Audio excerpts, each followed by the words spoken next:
Assalamualaikum warahmatullahi wabarakatuh. Perkenalkan, nama saya Misal Miraswa Darwanto dengan NPM 2023 Saya dari kelas R3D Pendidikan Ekonomi. Di sini saya akan memaparkan atau menggambarkan materi-materi yang sudah saya pahami selama satu semester pada mata kuliah Ilmu Sosial dan Budaya Dasar. Untuk materi pertama yang mungkin saya pahami yaitu manusia sebagai makhluk individu dan makhluk sosial, manusia dan kebudayaan. Manusia memiliki dua sisi penting, yaitu sebagai individu dan makhluk sosial. Manusia memiliki ciri khas seperti sifat, pemikiran, dan kepribadian yang bikin dia beda dengan yang lain. Tapi sisi individu tidak bisa lepas dari pengaruh lingkungan, kayak keluarga, pendidikan, dan pengalaman hidup. Keunikan individu ini bisa bikin orang memiliki potensi atau peran yang beda dalam hidupnya. Di sisi lain, manusia tidak bisa hidup sendiri. Mereka perlu berinteraksi dengan orang lain. Ini yang bikin manusia disebut sebagai makhluk sosial. Dalam masyarakat ada nilai, moral, dan kebiasaan yang menjadi aturan yang buat menjaga keharmonisan. Dari interaksi sosial inilah muncul kebudayaan yang isinya seni, adat, tradisi, dan cara hidup. Kebudayaan menjadi penghubung antara individu dan masyarakat, sekaligus menjadi identitas kelompok manusia.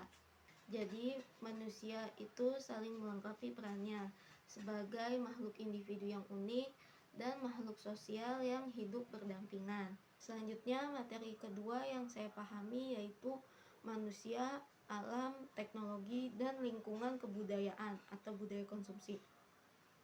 Budaya konsumsi itu bisa diartikan dengan manusia sering atau terus-menerus membeli suatu barang untuk memenuhi kebutuhannya. Ya, bahkan seringkali mereka membeli suatu barang lebih dari yang dibutuhkan. Jadi kayak misalkan mereka melihat suatu kebahagiaan dari uh, dari seorang itu memiliki kepemilikan barang mewah. Kalau misalkan mereka tidak memiliki kepemilikan barang mewah, bisa aja mereka dianggap tidak bahagia. Apalagi di era teknologi yang begitu pesat, budaya konsumsi ini semakin terpengaruhi oleh iklan, media sosial, atau belanja online. Manusia cenderung gak cuma beli yang dibutuhkan, tapi untuk memenuhi gaya hidupnya atau pengakuan sosial. Tentunya ini juga gak bisa lepas dari budaya global yang semakin pesat, apalagi dari teknologi ya.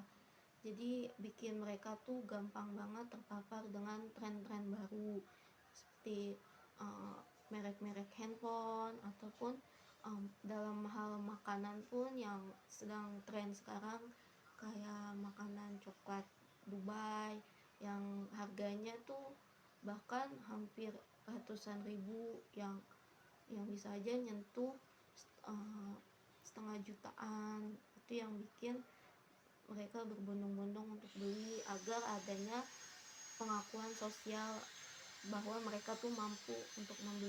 Contoh halnya tuh di handphone ya, karena kan mereka beberapa ada yang terus-menerus membeli sebuah versi terbaru dari handphone. Kayak sebelumnya ada versi terbaru lagi, mereka akan terus membeli, padahal versi yang sebelumnya tuh masih bisa digunakan, bahkan belum lama mereka pakai. Tapi demi pengakuan sosial dan gaya hidup yang mewah mereka akhirnya membeli versi-versi yang pengeluaran terbaru. Ada juga yang sampai belinya di luar negeri karena di Indonesia belum dipakai. Budaya konsumsi ini juga kalau lama kelamaan malah semakin menciptakan dampak negatifnya untuk lingkungan seperti limbah plastik, terus eksploitasi alam juga. Itu nggak sadar terus menerus untuk memproduksi budaya konsumsi, itu bakalan merusak lingkungan banget, karena kan mereka biasanya tidak pakai produksi yang ramah lingkungan. Jadi penting banget untuk setiap individu itu memulai hidup yang lebih bijak. Itu juga bukan untuk diri kita sendiri, tapi untuk generasi mendatang, demi lingkungan yang sehat juga.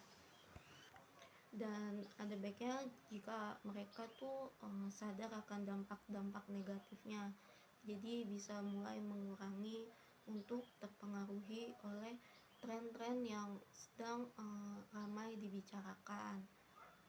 Itu juga bisa membuat mereka untuk lebih hemat dan memanfaatkan barang yang sudah mereka beli untuk digunakan lebih baik lagi. Oh ya, untuk budaya konsumsi ini juga sebenarnya tidak hanya dari teknologi ya, tapi dari lingkungan.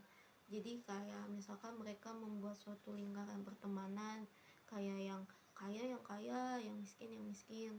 Jadi untuk yang kaya terus update tentang barang terbaru atau tren-tren terbaru, yang akhirnya untuk memiliki suatu pengakuan dalam sebuah lingkaran pertemanan, mereka terus menerus membeli barang yang dikeluarkan versi-versi terbaru atau makanan-makanan yang baru diproduksi. Dari yang sudah saya pahami dikarenakan pernah saya bawakan presentasi dalam kelompok saya, itu materi problematika nilai, moral, dan hukum serta pengaruh kebudayaan terhadap kepribadian.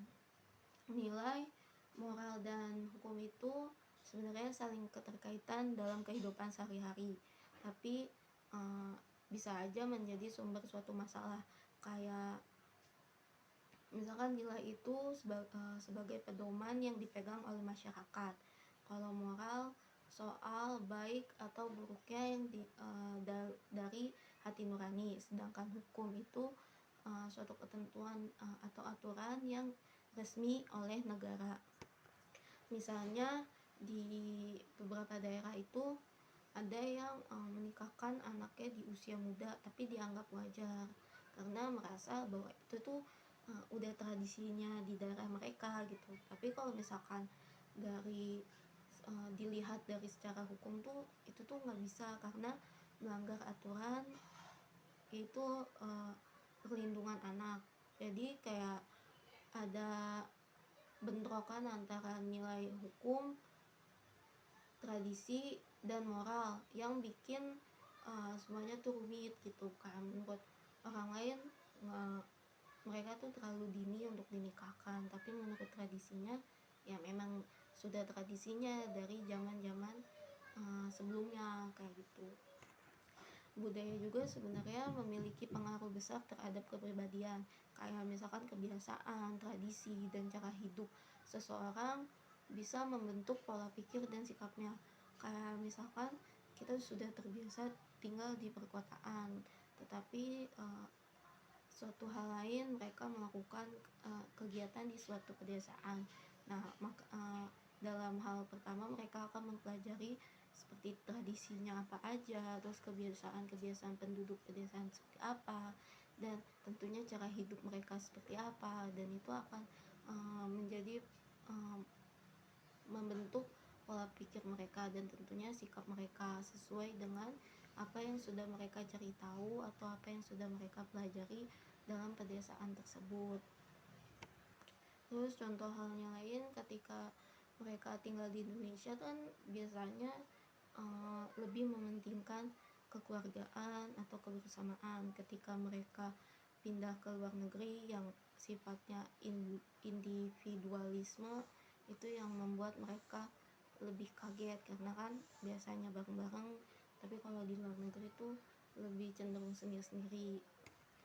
Jadi untuk nilai hukum, moral, dan budaya itu sebenarnya saling melengkapi ya, dan membentuk bagaimana seseorang bisa berpikir dan bertindak.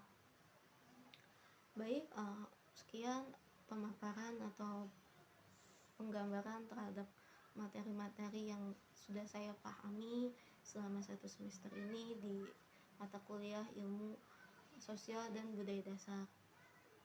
Kurang lebihnya mohon maaf. Wassalamualaikum warahmatullahi wabarakatuh.